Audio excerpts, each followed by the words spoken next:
பண தேவைங்கிறது நம்ம எல்லாருக்குமே இருந்துகிட்டே தான் இருக்கும். அதே நேரத்தில் பண கஷ்டமும் அதிகமாக இருந்துகிட்ருக்கு. அதுக்கு காரணம் நம்ம டெய்லி பண்ணுற லைஃப் ரொட்டீனில் சில சில சின்ன சின்ன தவறுகள் பண்ணுறனால தான் நமக்கு பண கஷ்டம் வருது.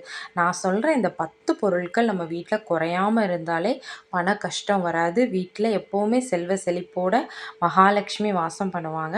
என்ன பொருட்கள்ங்கிறத பற்றி தான் இந்த வீடியோவில் சொல்ல போகிறேன், பாருங்கள். என்னோடய சேனலை இப்போ தான் புதுசாக பார்க்குறீங்கன்னா மறக்காமல் சப்ஸ்கிரைப் பண்ணிக்கோங்க. நான் சொன்ன 10 பொருட்களில் பொருள் கல்லுப்பு. கல்லுப்புனாலே மகாலட்சுமி அம்சம் பொருந்தியது. இந்த கல்லுப்பு நம்ம வீட்டில் எப்போவுமே குறையவே கூடாது. எப்போவுமே நிரம்ப நிரம்ப வாங்கி வைக்கணும். அதுவும் வெள்ளிக்கிழமையில கல்லுப்பு வாங்கி நம்ம வீட்டு பூ போடுற ஜாடியில் நிரப்புறது ரொம்பவே விசேஷமானது. மகாலட்சுமி நம்ம வீட்டிலையே இருப்பாங்க. பண கஷ்டம் வரவே வராது. அப்புறமா 2வது பொருள் என்னதுன்னா நெய்யும் மகாலட்சுமி வாசம் பண்ணுறது ரொம்பவே விரும்புகிறது.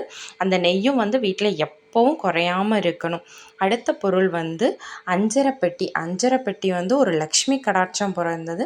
நம்ம யூஸ் பண்ணிட்டு கடன்னு வேலை பார்க்கும்போது மூடி வைக்காமல் இருக்கக்கூடாது.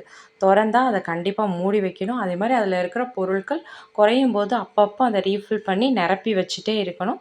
அதே மாதிரி ஒரு டிப்ஸ் என்னென்னா, அஞ்சரைப்பெட்டியில் காசு போட்டு வைங்க. எப்போவும் காசு புரண்டுட்டே இருக்கும், பண கஷ்டம் வராது. அடுத்த ஒரு பொருள் அரிசி.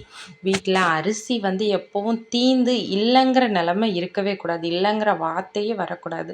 அந்தளவுக்கு அரிசி முடிய முன்னாடியே வாங்கிடணும். அரிசியும் குறைவில்லாமல் இருக்கணும். அரிசியை எப்போயும் ஆழாக்கில் தான் எடுக்கணும். ஆழாக்கை அரிசிக்குள்ளே போடும்போது தலைக்குப்புற கவுத்தி போடக்கூடாது, நிமிர்ந்து தான் இருக்கணும். அதுக்குள்ளே கொஞ்சம் அரிசி போட்டு வைக்கணும்.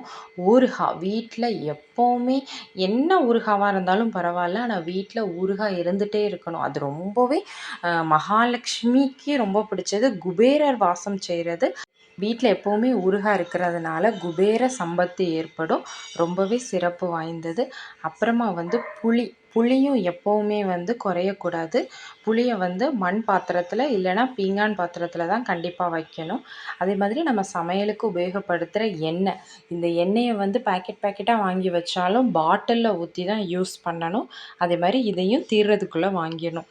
வீட்டில் குடத்துல தண்ணி வச்சு புழங்குற பழக்கம் இன்னும் நிறையா பேர்த்துக்கு இருக்கும். அப்படி நம்ம வீட்டில் எப்போவுமே நிறை குடமாக தான் தண்ணி இருக்கணும். தண்ணி இல்லாமல் வெறும் குடம் இருக்கக்கூடாது. அப்புறம் மஞ்சள் குங்குமம். மங்களகரமான இந்த பொருட்கள் எப்போவும் வீட்டில் நிரம்பி இருக்கணும். மஞ்சளோ குங்குமமோ நம்ம வீட்டுக்கு வர பெண்களுக்கு கொடுக்கும்போது இல்லைங்கிற இதே இருக்கக்கூடாது. ஏன்னா மகாலட்சுமி வாசம் பண்ணுறது. எப்போவுமே வீட்டில் நிறைவாக மஞ்சளும் குங்குமமும் இருக்கணும்.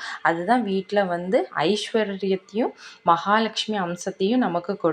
இந்த 10 பொருட்கள் நம்ம வீட்டில் இருந்தாலே பண கஷ்டங்கிறது வரவே வராது. கண்டிப்பாக இதை முயற்சி பண்ணுங்கள். என்னோடய சேனல் பிடிச்சிருந்தா மறக்காமல் சப்ஸ்கிரைப் பண்ணிக்கோங்க.